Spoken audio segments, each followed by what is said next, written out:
Assalamualaikum warahmatullahi wabarakatuh.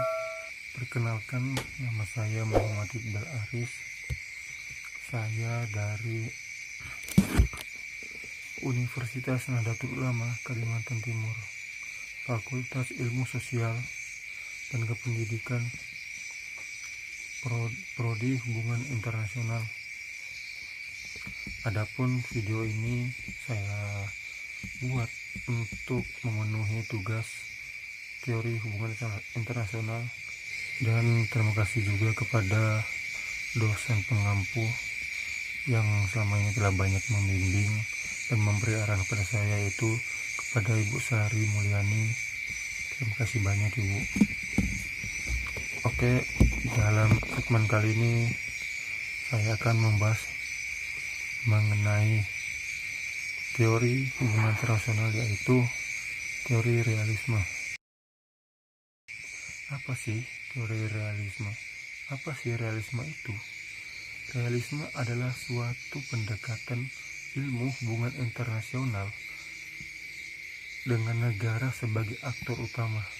Jadi negara ini, di dalam realisme, negara ini adalah aktor utamanya. Realisme menjelaskan bagaimana sifat dasar manusia yang pada dasarnya selalu memicu yang namanya konflik. Karena manusia ini, mengapa dia selalu memicu konflik? Karena dia memiliki atau mempunyai sebuah kepentingan. Adapun karakteristik dari realisme ini ialah realisme ini mempunyai 4 karakteristik. Yang pertama itu sistem internasional bersifat anarki.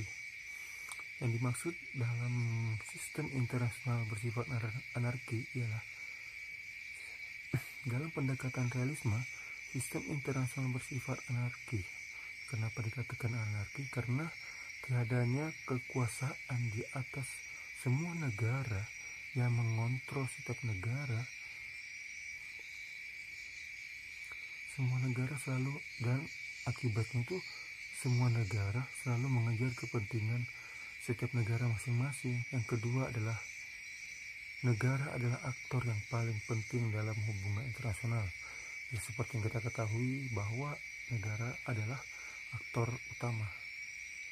Oke, dalam teori realisme, maksud dari negara adalah aktor paling penting dalam hubungan internasional ialah negara merupakan aktor penting dalam realisme yang selalu bersaing mengejar kepentingan masing-masing.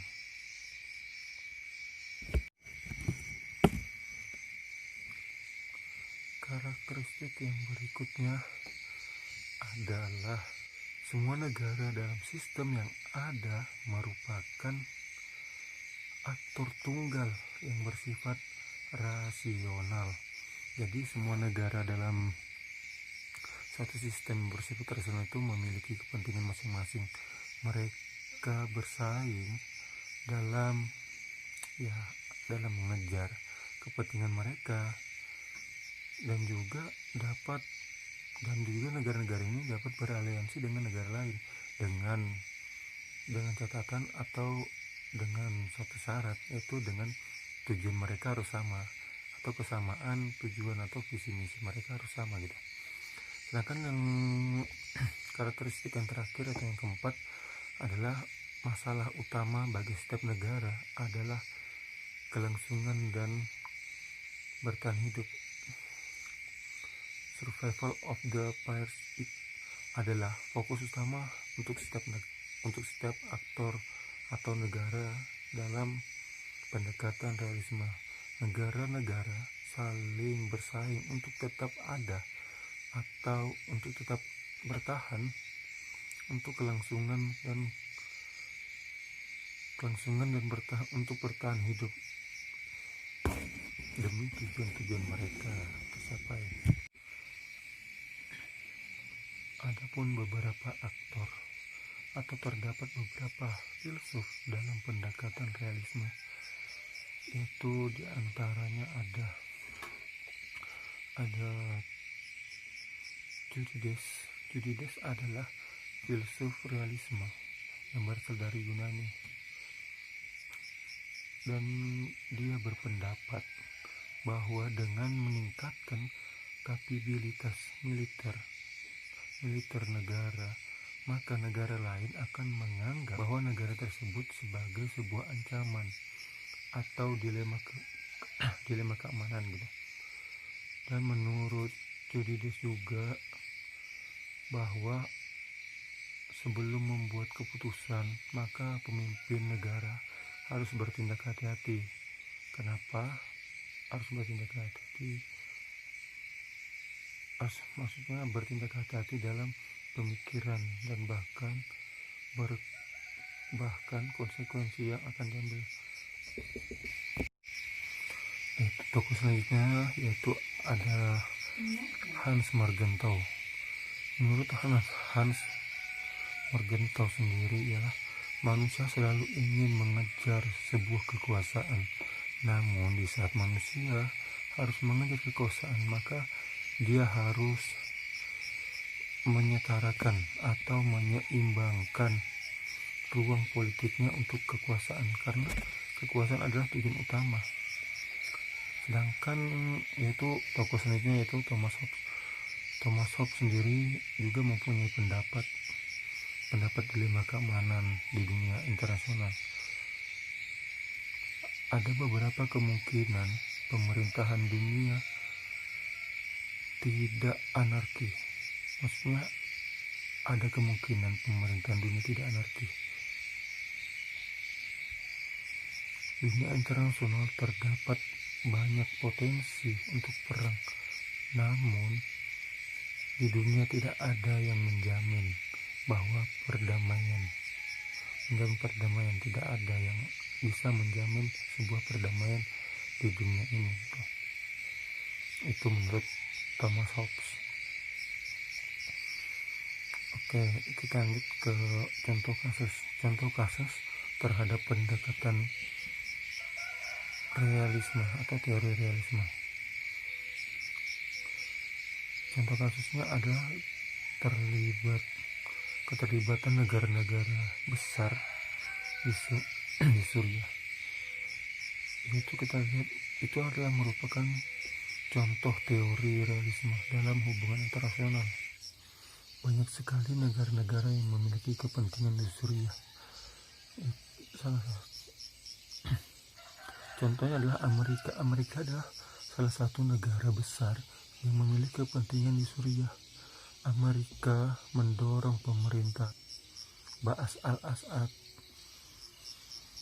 di Suriah untuk turun dan selalu mendukung oposisi di Suriah. Rusia juga memiliki kepentingan di Suriah, dan Rusia selalu mendukung pemerintahan Ba'as al-Assad untuk tetap berkuasa. Dan banyak negara-negara di wilayah tersebut beraliansi.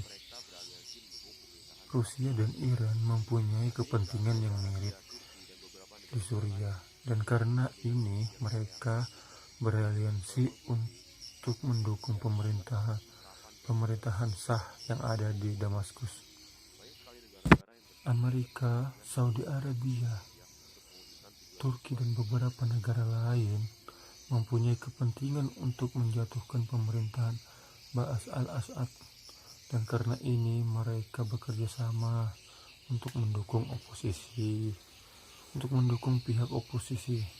Walaupun banyak pihak oposisi yang salah, yang justru mendapat dukungan dari Amerika dan beberapa negara-negara lain. Hubungan Amerika dan Turki tentang konflik di Suriah sebagai hubungan antara cinta dan benci. Mengapa saya bisa mengatakan hubungan ini ibaratkan cinta dan benci? Itu karena Turki tak mendukung pasukan Kurdi yang di Suriah yang didukung oleh Amerika sebagai konfusi. Konflik di Suriah adalah salah satu terapan teori realisme dalam ilmu hubungan internasional. Banyak sekali negara-negara yang berkepentingan mengintervensi di Suriah untuk mewujudkan tujuan yang ingin mereka capai.